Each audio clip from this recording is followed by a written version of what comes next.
women peasants, mujeres campesinas, transformation, agroecológicas, Ernährungssouveränität, Mutter Natur, la organización y la lucha colectiva, sharing, revolution, wer sorgt für unser Essen, autonomie, feminism, l'inclusivité, care, solidarité and equality.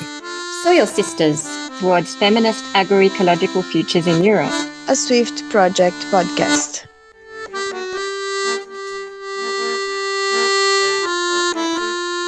A very warm welcome to the first episode of the Soil Sisters podcast, towards feminist agroecological futures in Europe, a Swift Project podcast. In this episode, we introduce SWIFT, which is a Horizon Europe research action project that aims to promote feminist agroecology by engaging with partners in 12 European countries, as well as in Brazil and the United States. We will hear from a number of participants in our multidisciplinary consortium that includes farmers, researchers, and civil society. They're going to talk about the joys and the complexities of engaging in transformative action to observe, challenge, and redress injustices in food and agricultural systems. The people who appear in this episode are SWIFT Project Coordinator Marta Rivera, Margret Müller at the European Coordination of La Via Campesina, Maria Ferreira Santos from the Women's Secretariat at Sindicato Labrego Galega, Klarien Klingen from Toekomstboeren, Francesco Panié from Crocevia International, and Mari Gaprindashvili, who produced the second episode of the SWIFT podcast on the Laurel Women. I'm Joanna Burke-Martignoni, and my co-host is Larissa da Silva Araújo. We're both researchers from the Gender Center at the Geneva Graduate Institute.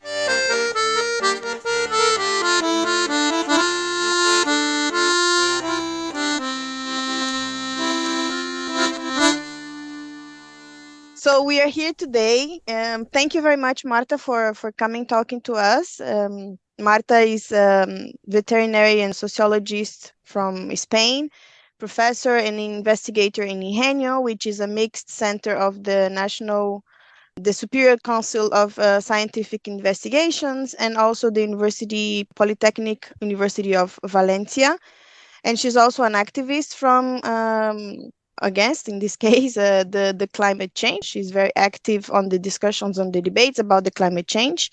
Thank you very much, Marta, to being here with us today in the Soil Sisters podcast, a SWIFT project. And we would like to, first of all, Marta, that you tell us a little bit of the history of SWIFT, not from the really beginning of SWIFT, but also what happened a little bit before, because we know that you are accompanying us not just from the beginning of the project in 2023, but really before, when it was also a project that involved other people and that were dreaming together of making these connections between social movements and researchers. So if you could tell us a bit of SWIFT history, but giving this background, if you want, please.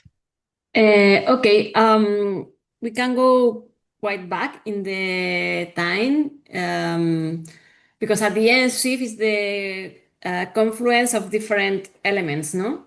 But in terms of the researchers, we met in several conferences with other researchers which you meet and you have some common interest, no? In terms of food sovereignty, agroecology, more active implication with the social movements, and understanding that research is part also of the food sovereignty movement, no? And also we have participated in the food sovereignty events organized by La Via Campesina or other Nieleni part movements.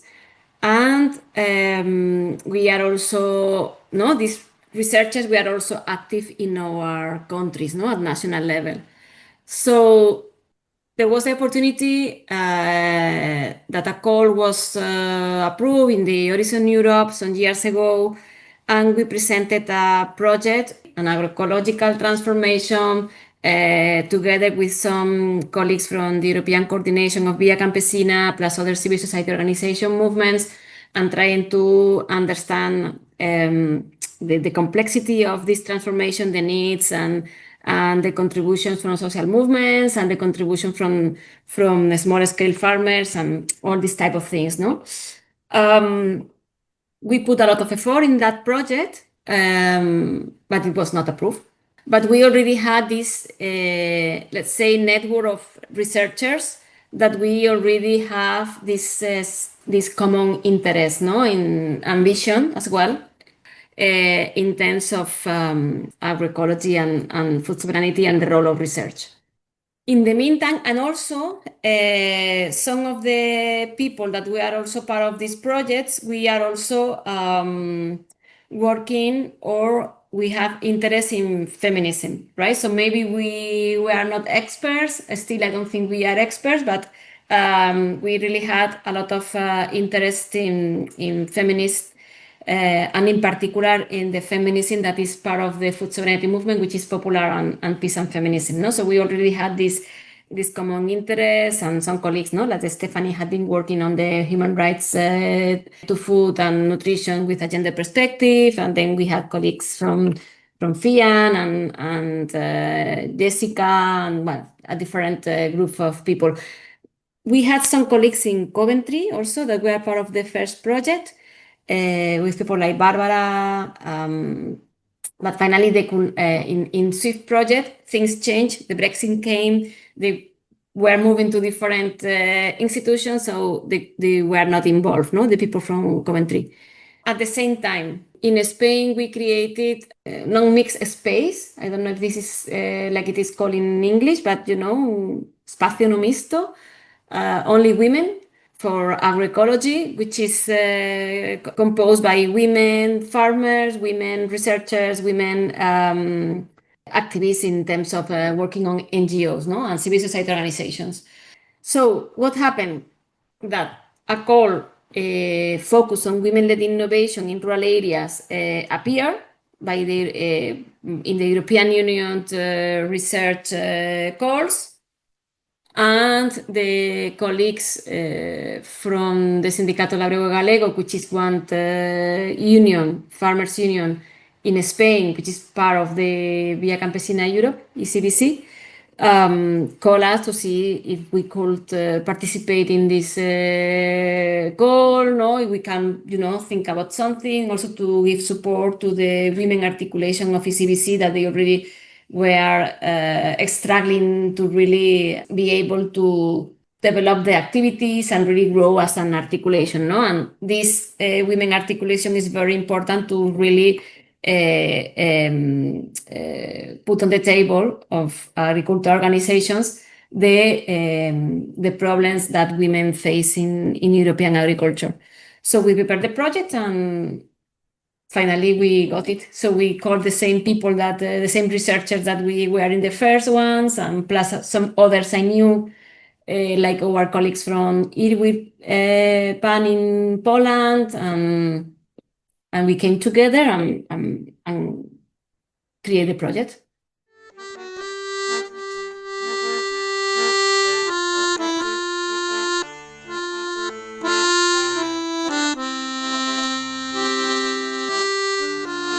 Night filled the cave with darkness. The rain had not stopped. Yet, strangely, I felt neither cold nor hungry, only remarkably peaceful and at home. Stretching out upon the moist, mossy floor near the back of the cave, I slept. When I awoke, the sun was staring into the canyon, the grasses below rippling with bright blues and greens. I could see no trace of the webs, nor their weavers. Thinking that they were invisible to my eyes without the curtain of water behind them, I felt carefully with my hands around and through the mouth of the cave, but the webs were gone. So what do we do? So what do we do? So what? Thank you for welcoming everybody to the Soil Sisters podcast. Queríamos darles la bienvenida a Margret y a Maria. We wanted to introduce you both. This is a question for Margret, who is currently still at ECVC and has been for many, many years now.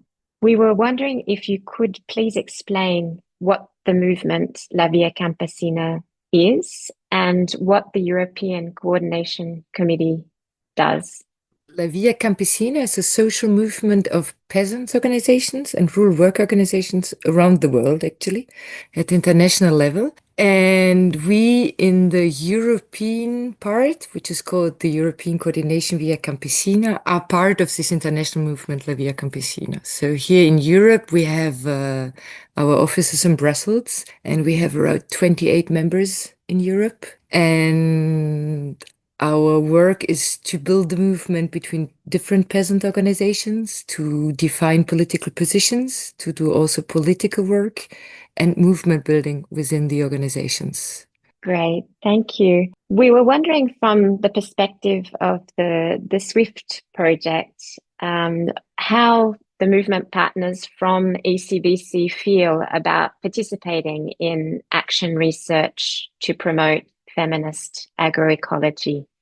So I would say in general for the movement, action research is something which we understand and also engage with, because in different other networks, like for example in the Nyaleni network, it's something which we live together with researchers. And also at the European level, we, for example, organized a conference at the university in Brussels in the beginning of this year around market regulation, but we really organized together with researchers and farmers. That was really work hand in hand. So I think it's somehow it is part of our work, and we know about the importance of what it is. And we see it a little bit like also an exercise between, on the one hand, the peasant organizations, and on the other hand, the researchers part, which is about listening to the peasants from the ground, and also for the peasants from the other side to learn how to express their needs, to be able to communicate well. So I do think that we truly are interested, and we do engage in it already. For the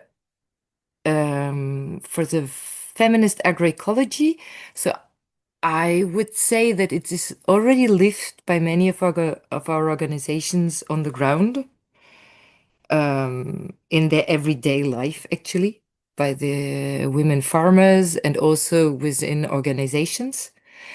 This plays a big role.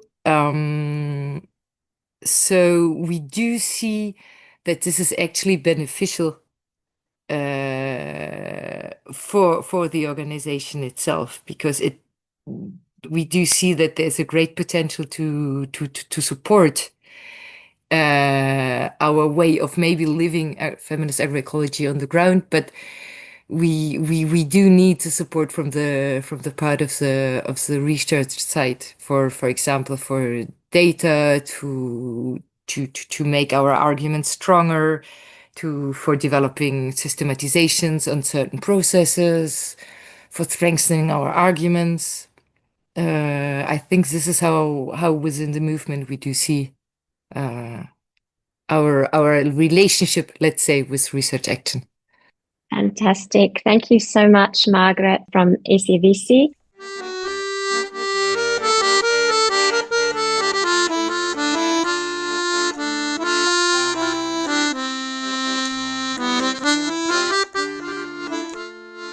También estamos aquí con nuestra compañera. We're here with Maria Ferreira, who is a livestock farmer in Galicia and responsible for the Women's Secretariat of the Sindicato Labrego Galega Peasants Union. The union is an organization that participates in the European coordination of the Via Campesina.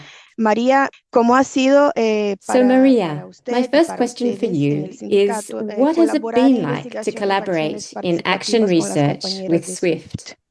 Bueno, pues Para nosotras un poco desde el Sindicato Labrego Galego. Well, for us from the Sindicato Labrego Galega, our involvement in SWIFT was born from a desire to participate in a project on agriculture in Europe. Tendrá como bastantes objetivos o muchos objetivos, pero hay uno concreto que es un poco pues It has many objectives, but there is a concrete political proposal for us to work as peasant women, as Labregas women, on a couple of specific issues. A un par de temas concretos. Uno, first, everything related to public policies. Cómo nos afectan how the common agricultural policy affects projects in which women lead, or worse, those projects in which peasant women are made invisible. Campesinas están invisibilizadas. Y también con esa propuesta política, pues ver a nivel europeo. And also with this political approach at the European level, and with the support of ECVC to see how we as peasant women can organize what we do or what we don't do, to measure where we are in our organizations and in our territories, in creating networks of women peasants. En este proyecto salía mucho el término de iniciativas, ¿no? ¿Qué cosas hacemos? In the SWIFT project, the meaning of initiatives comes up a lot. What worked for us and what didn't, or what we can replicate and how we can get to know each other. Unas de otras para una articulación mejor, ¿no? Hay eso, un objetivo central. There is a central objective beyond the specific themes we work on, which is, as peasant women of the ECVC at the European level, how we can join together to come up with political proposals to advance and advocate for the realization of our rights, especially our rights as peasants. Sobre todo, pues vinculado a nuestros derechos profesionales.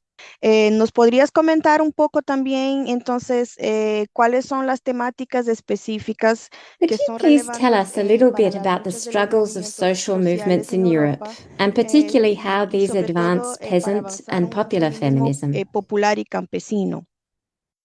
Bueno, para nosotras hay como una primera cuestión que siempre, bueno, pues sale, digamos, en los proyectos o en los encuentros o en las alianzas. Well, for us, there is a first question that always comes up in the projects, in the meetings, or in the alliances that we have among peasants, which is how to move towards collective action to advance our rights as peasant women. Y pasar un poquito de esa parte más individual a la parte colectiva, ¿vale? Esto es como un tema. This is a central issue, how to make political proposals for change as a group. Hacer una propuesta política de cambio. Y un tercer punto. Another point is related to analyzing how the different peasant women's initiatives work. Iniciativas, ¿no? Que ya hicimos o que no hicimos. Where we are with the different peasant women in the organizations that are part of the Sindicato Labrego Galega and therefore the SWIFT project. Parte de la ECVC y por lo tanto del proyecto y en qué momento estamos, ¿no? Pues porque a veces también sometimes having dialogues and exchanges with other peasant women's initiatives can open very interesting new approaches. Pues nos puede abrir un marco de trabajo súper interesante, ¿no? De decir, for example, we can see that our comrades from Muscadi are working on a certain issue and are in a policy process, and we can talk about how it went, what results they got, and we always have ideas. ¿Qué resultados obtuvieron? Y bueno, y siempre vamos teniendo ideas. Y para nosotras es muy importante. For us, these exchanges are very important. We can speak with our own voice, and we have the discussions with the other organizations that are part of the project. Esa interlocución tanto con las organizaciones que forman parte del proyecto y con las campesinas, como también, bueno, pues en este caso, con la parte de la with the academia, peasant ¿no? women, as well as in this case with the academic researchers. To have that direct dialogue, to say, well, we have these problems and we need to have a study or an analysis of these particular issues. That's where the action research process is really important. La acción-investigación, ¿no? Como que cobra importancia que sea este el formato.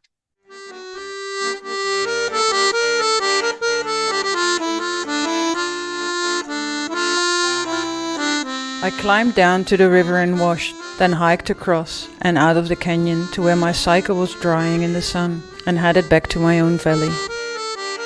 I have never since that time been able to encounter a spider without feeling a great strangeness and awe. To be sure, insects and spiders are not the only powers or even central presences in the universe.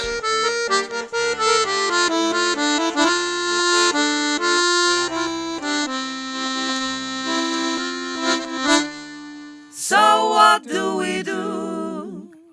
So what do we do? So what do we do? So what?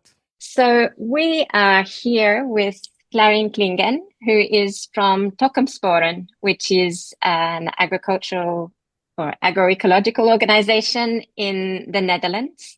And it's a member organization of La Via Campesina. And first of all, Klarien, can I ask you to please say a few words to introduce yourself and also tell us a little bit about what your activities are with Toekomstboeren? Yeah, sure. Thank you for having me here today. Indeed, I'm a very active person within Toekomstboeren Association. We have 400 members in the Netherlands of agroecological farmers, of which one I am as well. I am a CSA farmer. Together with my partner in the garden, I run a 1 hectare garden or farm, if you will, where 150 people harvest. So it's a CSA farm. And we are one of the 400 members within Toekomstboeren. People do different things, but in general, we work together with nature and society in a way that is agroecological, which means autonomous and environmental friendly, etc. Yeah. Could you just, for the listeners, tell us a little bit about what CSA means, so that they know, exactly what you're doing? Sure. So CSA is community-supported agriculture. In the Netherlands, the definition is that consumers pay for the year. So they commit as consumers, they commit themselves for a whole year to a farm. So it means that we share the risks. We as producers and the consumers, we share the risks, instead of a normal capitalist system where all the risk is on the shoulders of a farmer. So that's the idea of CSA. And in the Netherlands, definition is as narrow as that. It means just that consumers commit financially for a year to a farm. In other countries, it looks a bit different. But in the Netherlands, in many cases, it's a vegetable farm where people receive boxes or harvest vegetables and are committed to a farm. And the way in which people are involved depends a bit per farm and also depends a bit per person. So in our case, our customers, they harvest their vegetables, which we grow for them. And they can help if they want, but they don't have to. And this depends a little bit, it varies a little bit per farm. So it means a community is involved, and to what extent it's, in general, it's flexible to how far you want to go in connecting to the farm. Yeah. Yeah, that's a brilliant model, and I assume that it means that the people who are consuming the produce are very much more connected with the producers, and that you're creating community links that way. One of the questions that I wanted to ask you is around organizing and what the main challenges you face as organizations that are working on agroecology, and also perhaps from a feminist agroecological perspective in Europe.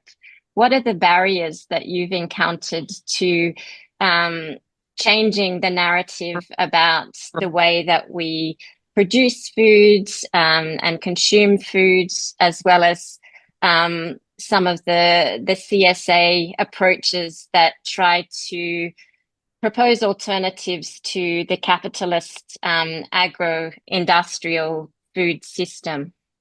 Yeah, the challenges are huge, and it will be difficult for me to be brief because it's quite a big, it's a very relevant question for us. I mean, not only to answer today to you guys, but also a question that we carry with us a lot, because agroecology is a feminist perspective on food production. Because instead of exploiting Mother Nature, Mother Earth, instead of seeing soil and land as a resource that can be depleted, we consider ourselves to be part of nature and part of Mother Earth, actually. And actually, soil life is our partners. So we cannot destroy them. And that's, in a way, an anti-patriarch view, and also an anti-patriarch way of producing food or having a farm life. And it's very hard. It has been very hard for us, but we are realizing more and more that we should not answer the patriarch questions that are imposed to us, like, can you feed the world? Is it realistic? Is it economically viable? How many kilos do we produce per hectare of one thing? Those questions, we used to answer them in the same frame that was imposed upon us. But this frame is patriarch, is exploitative. It's not our frame. We never wanted to feed the world, whatever that means. We never wanted to produce as many kilos per hectare as much as possible. We wanted to work outdoors, be together with nature, and also eat poison-free food and share it with our community. These were our goals. So we really have to be careful to not answer in the patriarch capitalist frame that's imposed upon us. So this is the overview of the challenges. And then in practice, there are so many challenges. It's everywhere. This exploitative system, where Mother Earth is seen as a resource, is everywhere. So to counter it, it's not only a challenge to practice, to produce food, to get licenses, to get access to land, to get consumers to understand what we do, all those practical challenges, but also to really claim a place in society, basically, in terms of legislation, subsidies, all those kind of things. Such a wonderful answer. How does that collective effort and those networks between different organizations that are very much focusing on changing the narrative, how does that work, and how does that strengthen your own advocacy when you're working with Toekomstboeren? Yes, thank you for that question. Yes, it's very valuable and extremely important to work together, share ideas and share challenges. It's very humbling to learn about challenges women face in other countries. It's very humbling to hear the challenges that immigrant women in Almeria face, or the women in the north of Africa, which were there in the last gathering of the Women's Articulation where we joined from Toekomstboeren. And it's very relevant to hear about the challenges and also successes of our partners in many other countries. It's very relevant. Actually, really also enforcing this perspective. It's really the feminist perspective. It's a bit, we're not so used to it. I think maybe in Northwest Europe, we think that there's equity between genders, but there's not.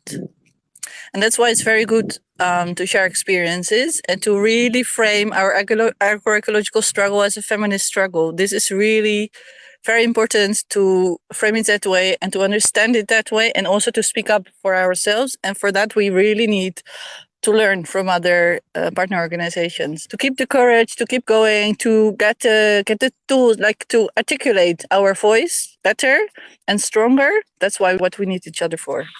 Yeah, that's a brilliant reflection, and it is actually something that we've found within our SWIFT project, is that we have really been inspired particularly by the voices from Latin American members of La Via Campesina, and the work that we've seen from MST in Brazil, what they're doing with respect to peasant and popular feminism, and also around gender diversities and advocating for more intersectional movements related to issues around agroecology, access to land, and all of those questions.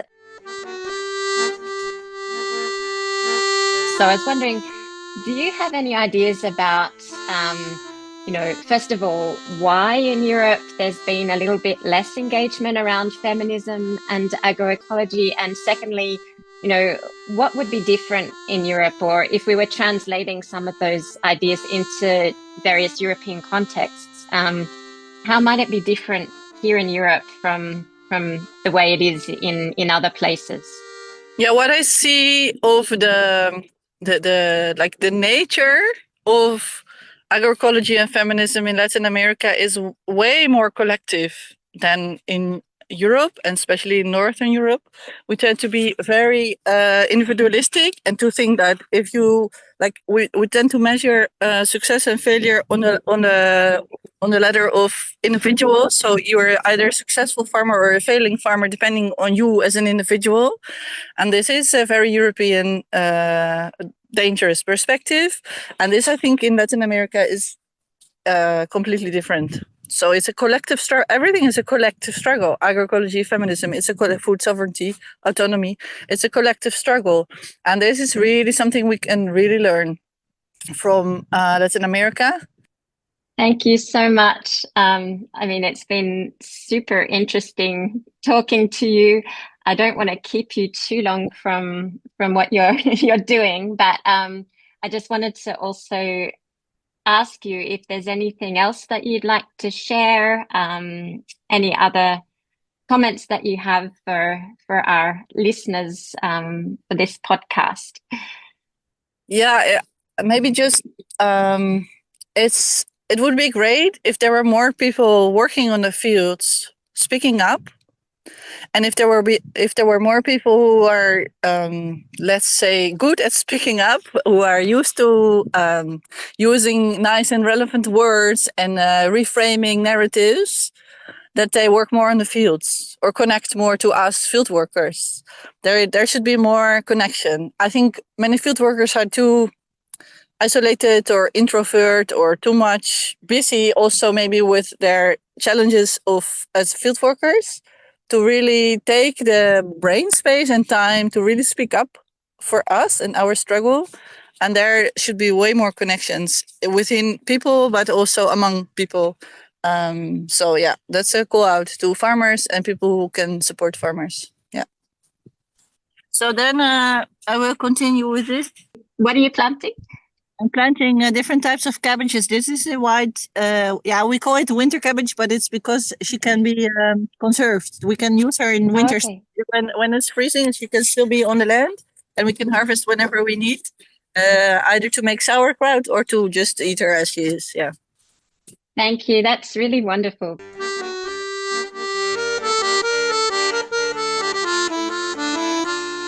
But they were my introduction to the spirits, to the magic of food in the land.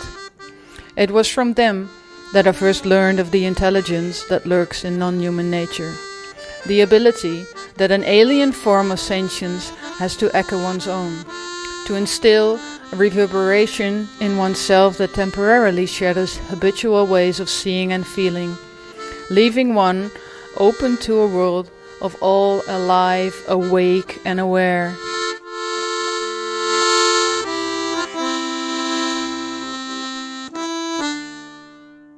So we talked to Maria and Margret just now, and they talked a little bit about their perspective from the social movement, right? From ECVC, and also from the Sindicato Labrego Galega, what means to participate in research action participatory. And in your perspective, Marta, how is that researchers can do this kind of research that is politically engaged? For me, it is to understand that research is part of the different tools we have in society to transform it, no? Of course, and actually the idea is much more complex than that, because we have some researchers in Swift who are also farmers, and we are also some researchers in Swift which are activists, and we have some farmers which are activists, parts of NGOs, but I think there is the fact that we understand that research is important and plays a role in our societies, no? And this role that it plays, in our case, is to provide all these evidences and support food sovereignty struggles, no? Because when we provide evidences showing the role that women play in agriculture and agroecology transition and transformation, when we provide evidence, no, about the agency and they have for these transformations, when we provide evidence on the problems they face in the policies, when we provide evidence in all of that, we are politically engaged. It is not, so to be politically engaged doesn't mean that the research you do is not rigorous. So you can have a rigorous research process, which is the research we do, but it is a research that is happening in a context, no, which is a social and political context, and which has a focus, no, which is to understand one reality. And the evidence you provide help the food sovereignty movements to support their claims, no? And basically, since we are living now in what is called, no, the knowledge society, no, where science really plays this important role also in decision making, no? So policymakers make decisions based on this evidence. It's important that we do have engaged researchers that really can help the social movements to get this evidence, no? But most important, I think, is that researchers are aware of the role they play, because we cannot say research is neutral, no? We cannot say research is not, you know, is politically blind, no? Because it's not like this. If I'm doing research on GMO, I'm supporting the GMO industry, whether I do it consciously or inconsciously. If I am doing research in autochthonous breeds, local varieties of crops, I am supporting agrobiodiversity, and I am supporting the movements, whether they are farmers movement or local networks of movements that are trying to recuperate this agrobiodiversity that is being get lost because of the transformation and industrialization of the food system, no? So it's important that researchers are aware of the political impacts of the research they do. In the case of the SWIFT project, we are all aware of the political impacts of the research we do, and we actively have decided to go for it, no? To do research on this topic because we know it's relevant, because we support it, and we wanted to raise this evidence. But as I say, what is important is to understand that you are aware that you are an active citizen with a political engagement, and understand that the work you do in science has political implications, doesn't mean that the research is not rigorous, no? So I think that's important also to separate these two things. Yes, thank you very much. We have to think more and more about these things nowadays, because like the political context of our countries have been changing, and researchers have always been, but now it's even more evident that they are also being targeted by the type of work that we do, right? When we speak of gender, we cannot speak of gender because of ideology of gender. We cannot speak of race. We cannot speak of any other kind of agenda that looks too radical on the eyes of certain governments. So we have also to remember that there are also some risks of doing engaged research, and even among other researchers that believe that we are doing neutral research, and it's as if it's easy. It's not easy, right? It's something that we do out of conviction as well. So I appreciate that you say what you say before, yeah. But let me also give you an example to show this very, very clear, which is the climate science, right? So climate scientists that for many years, no, and many of them are, because here there's a difference between social scientists and natural scientists. Social scientists are normally more aware of these political dimensions of the research they do. It's normal as well, no? Because they are very much engaged in social relevant topics. But natural scientists working now on biodiversity or working on climate research, climate science, now they realize the political relevance of the work they do, and before they were not aware of that. That's why I say it's important that scientists are aware of this, because then you make your choices knowing what are your ideas, and you can be coherent with your ideas, because otherwise I know some people who are working in topics which are maybe favoring the agro industry, and they don't know, and then when you talk about them, it's okay, I never thought about this. Your choice have implications.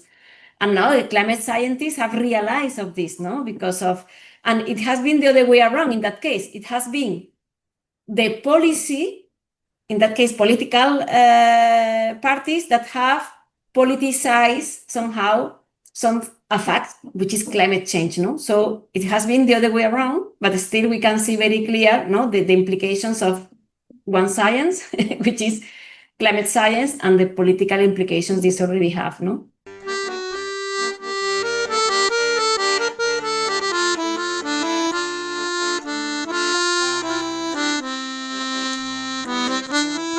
It was from such small beings that my senses first learned of the countless worlds within worlds that spin in the depths of this world that we commonly inhabit. And from them that I learned that my body could, with practice, enter sensorially into these dimensions.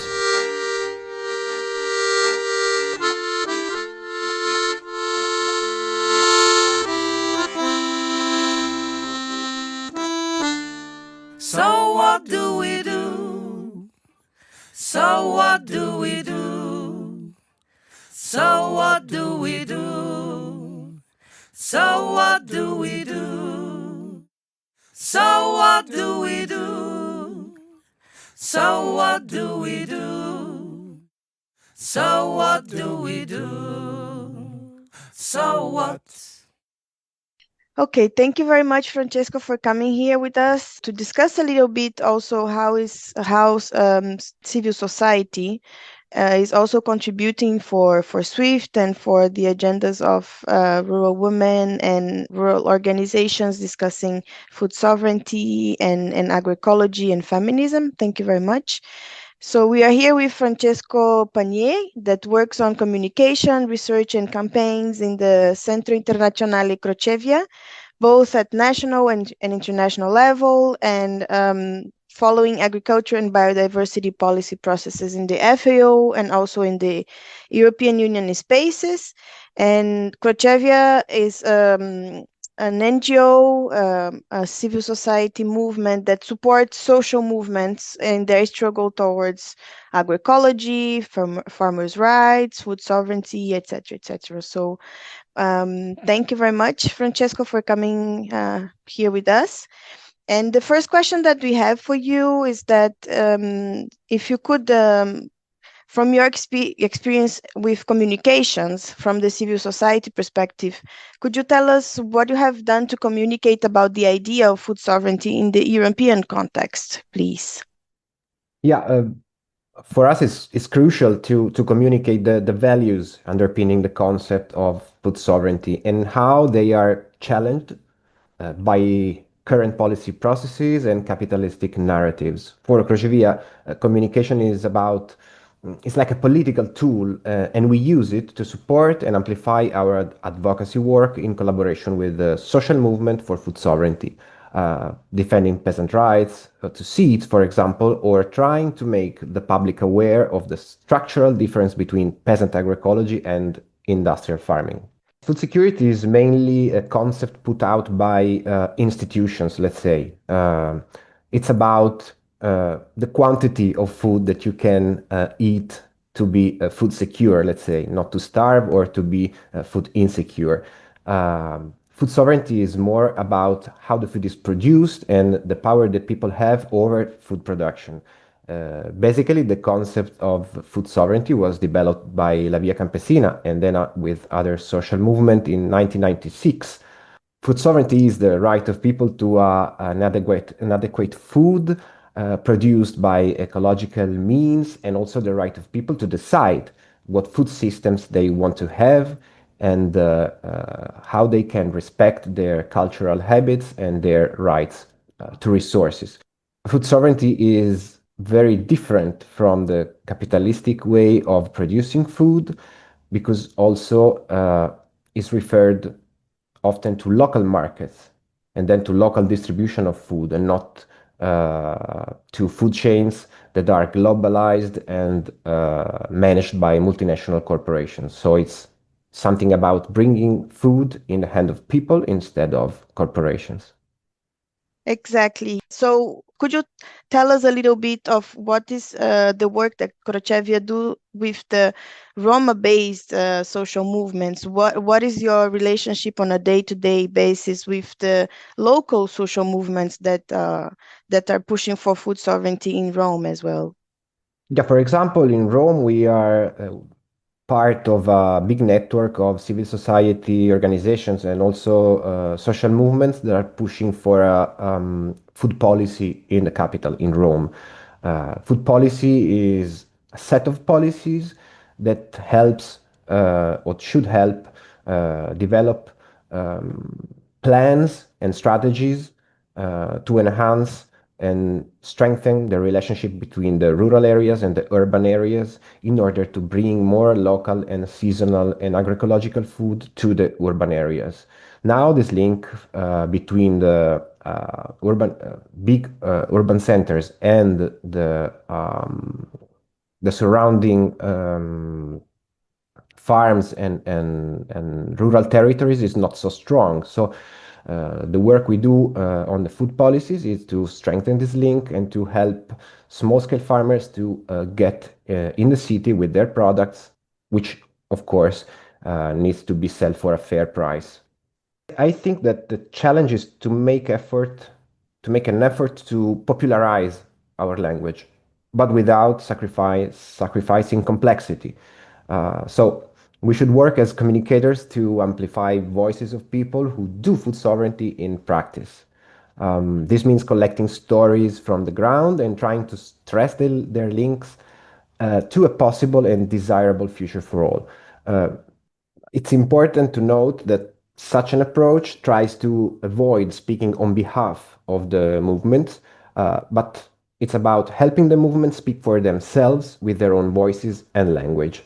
Do you believe that amplifying messages can change injustice structures? And if you can think of other ways, promising ways of changing these injustice structures, please, could you tell us more about it as well? Yeah, I think a communication can help changing the narrative, which is something very crucial today, because the power of narrative is increasingly understood also, I think, by social movements. An example is that movements have been crushed by dominant narrative in recent years, which have allowed a restructuring of the status quo after the pandemic and the conflict in Ukraine, for example.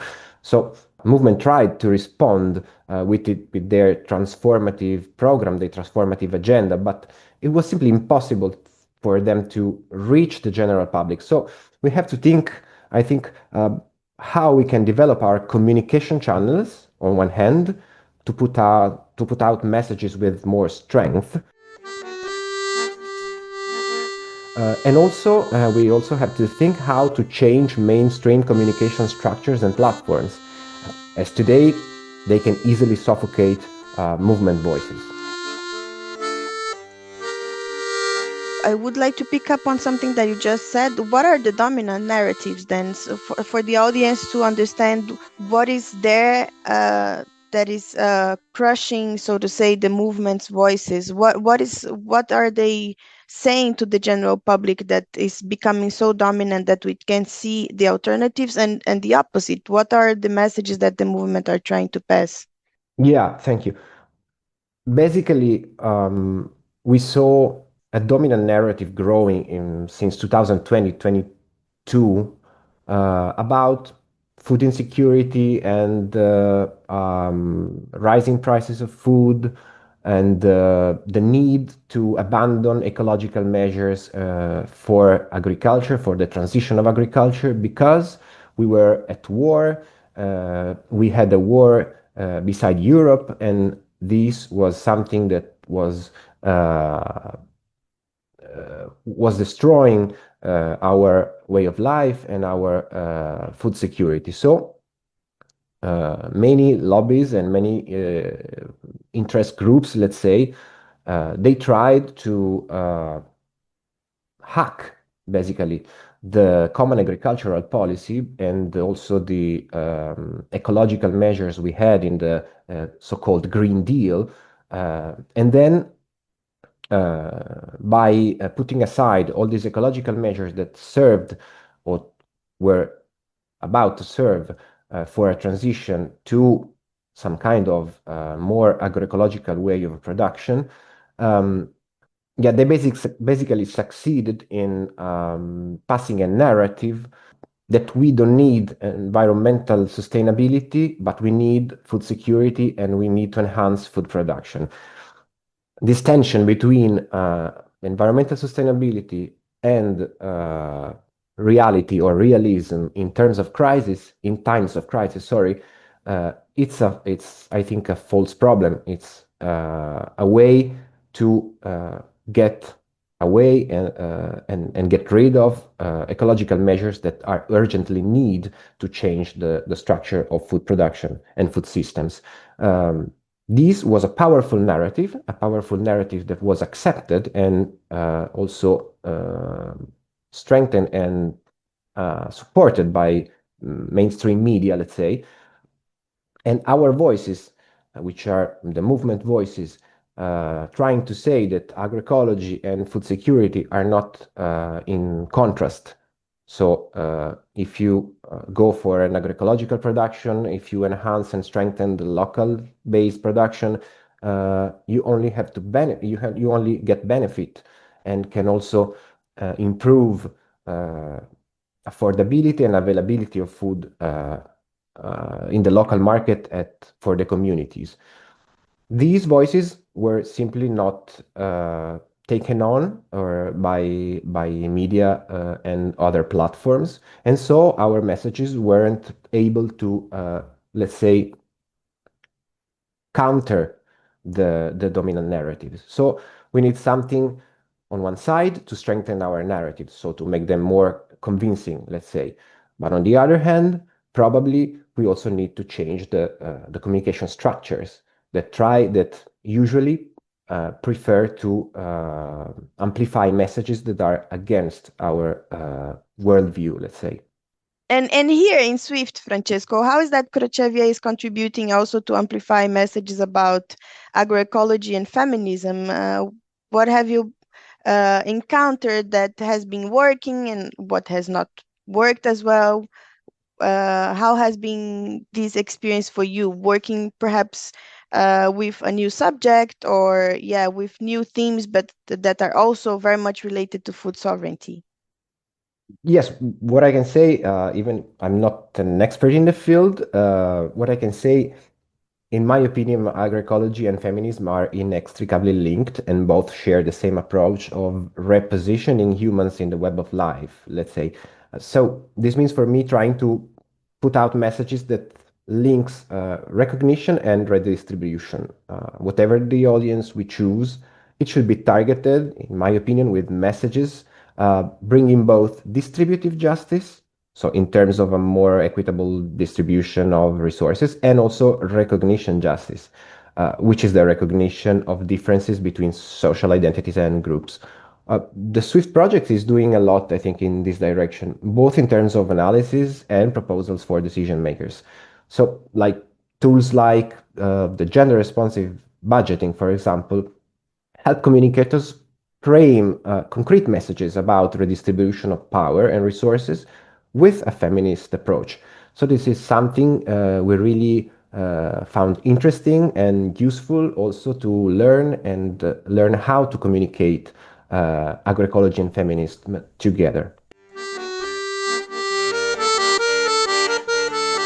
The precise and minuscule craft of the spiders had so honed and focused my awareness that the very webwork of the universe, of which my own flesh was a part, seemed to be being spun by their arcane art.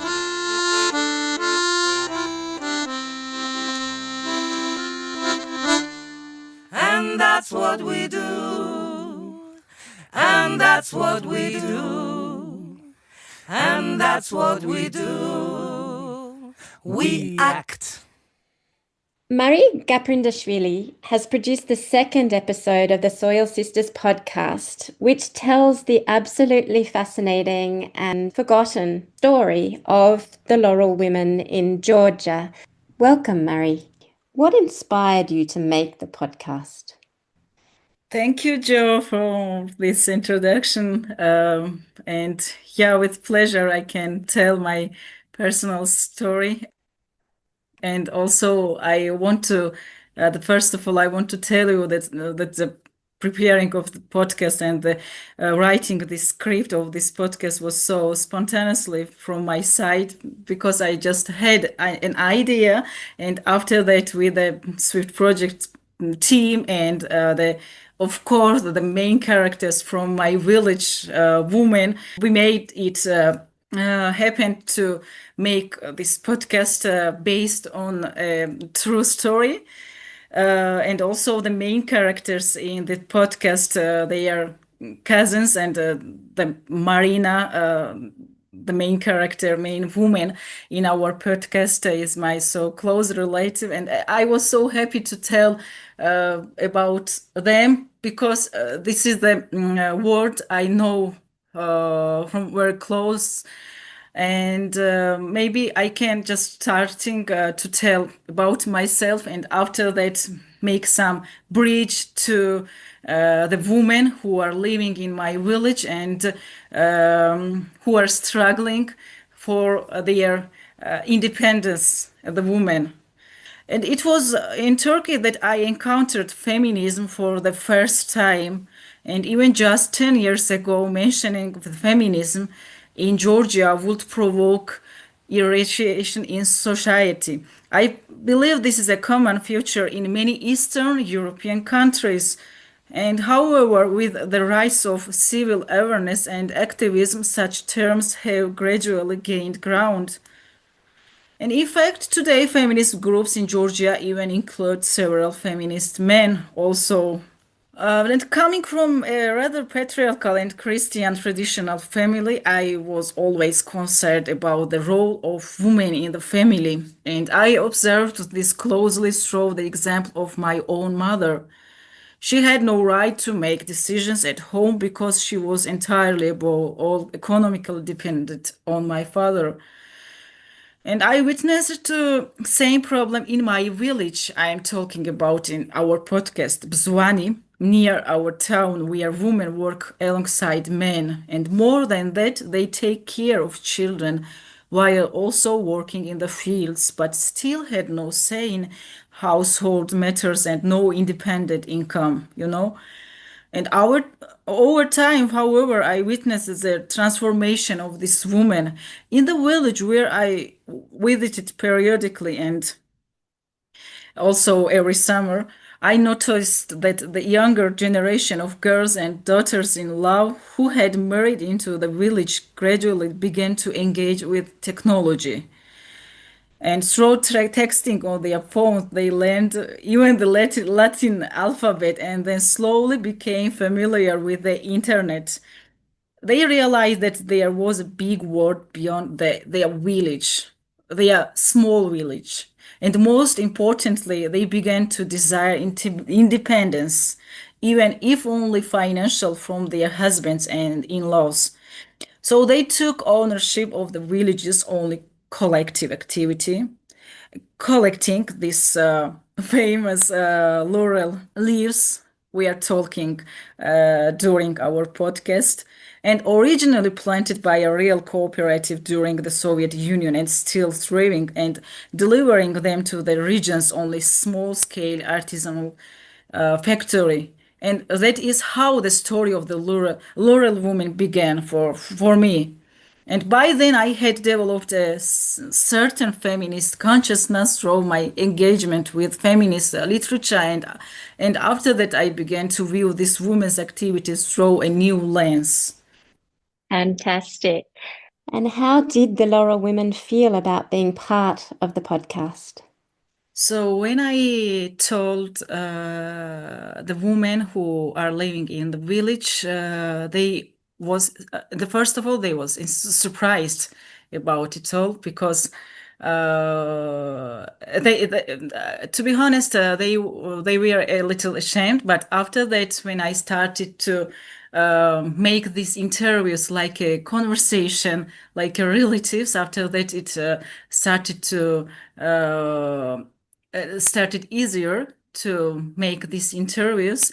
And also among the interviews, I recorded one with a woman from Botswana who worked abroad as a caregiver.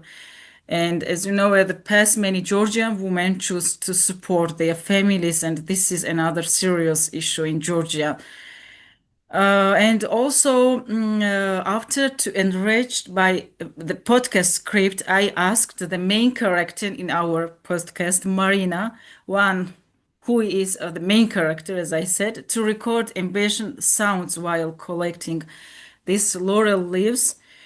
And she recorded a lot of the movements, every little sound. And she managed to do this and sent me a recording that sounded like it had already been edited. And I am deeply grateful to the woman of Botswana who spoke to me the original dialect of Georgian language, and with sincerity and charm, sharing every step of their journey, how they gained financial independence and how they began budgeting for themselves and how they earned the right to speak within their families.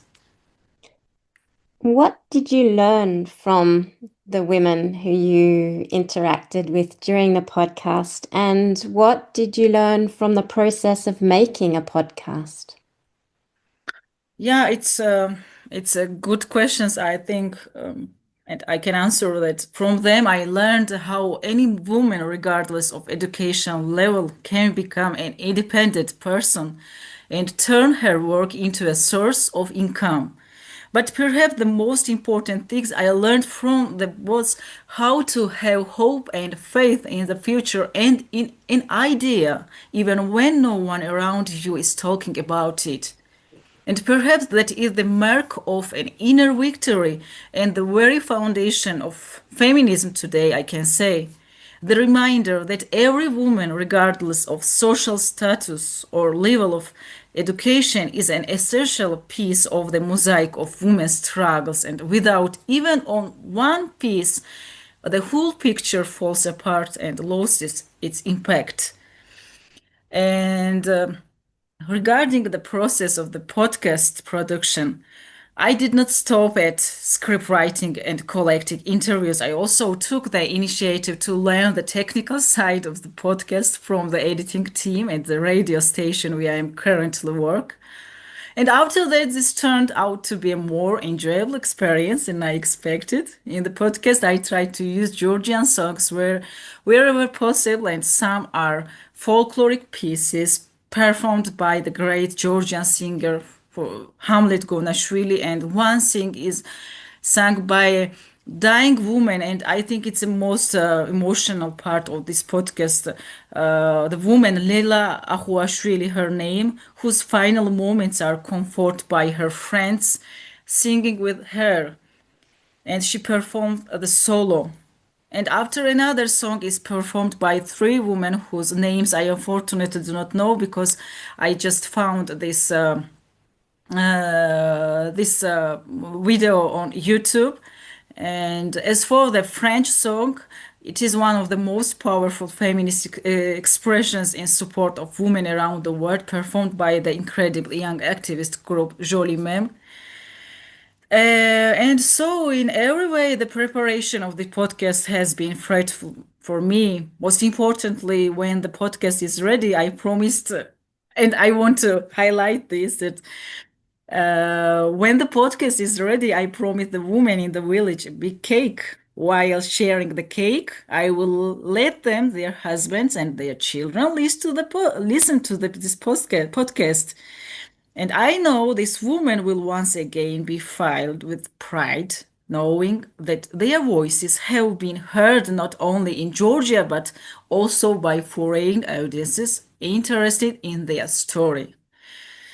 And maybe in the ending of my speech or our conversation, I can say loudly that I am grateful to everyone who supported me in the preparation of this podcast, and especially you, Swift Project team, who lent your voice to the narration and helped me with your professional advice to make this work possible. Fabulous. Thank you so much, Mari. And I'm sure that the listeners will be really blown away by the story of the Laurel Women, which is the second episode in the Soil Sisters podcast series. Thank you.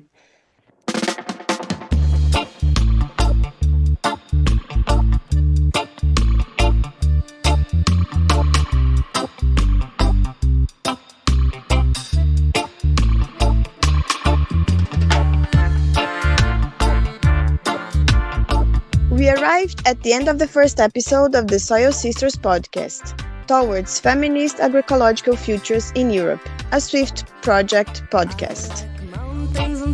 We hope you have a good idea of what Swift Project and enjoyed hearing the voices of different participants. You heard Marta Rivera, Margret Müller, Maria Ferreira Santos, Klarien Klingen, Francesco Panié, and Mari Gaprindashvili. We thank you very much for your collaboration and participation. In the next episodes, you are going to hear about the story of the Laurel woman in Georgia, an episode that Mari, that you just heard, conceived and produced.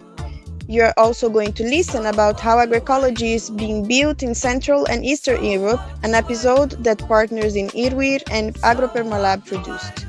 Traveling to the other side of Europe, in the Iberian Peninsula, you are going to listen about the challenges that migrant women in the agricultural sector face, an episode that Rita Calvario and colleagues conceived and produced. Each episode of this series is created independently by a different team of producers, and you are going to be hearing different voices that participate in the Swift project. There's no balance in my life. All of this alone is strive. Need a strong Thank you to the musicians who composed, played, and produced the Soil Sisters theme song and jingle. Katarzyna Jackowska, concept, melody, arrangement, accordion, and vocals. Janek Penchak, guitars. Antek Sojka, producer. Bartolomej Wozniak, mixing and mastering. So what do you do? So what do you do? So what do you do? So what? I need a sense of meaning. The Soil Sisters podcast has been made possible with financing from the European Commission and the Swiss State Secretariat for Education, Research and Innovation.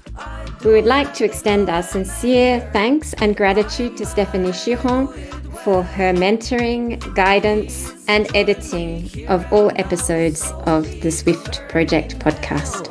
So what do we do? So what do we do? Joanna Burke-Martignoni and Larissa da Silva Araújo. Thank you for listening to us and stay tuned. If you're interested in learning more about the Swift Project, please go to www.swiftproject.eu. See you next time. Bye!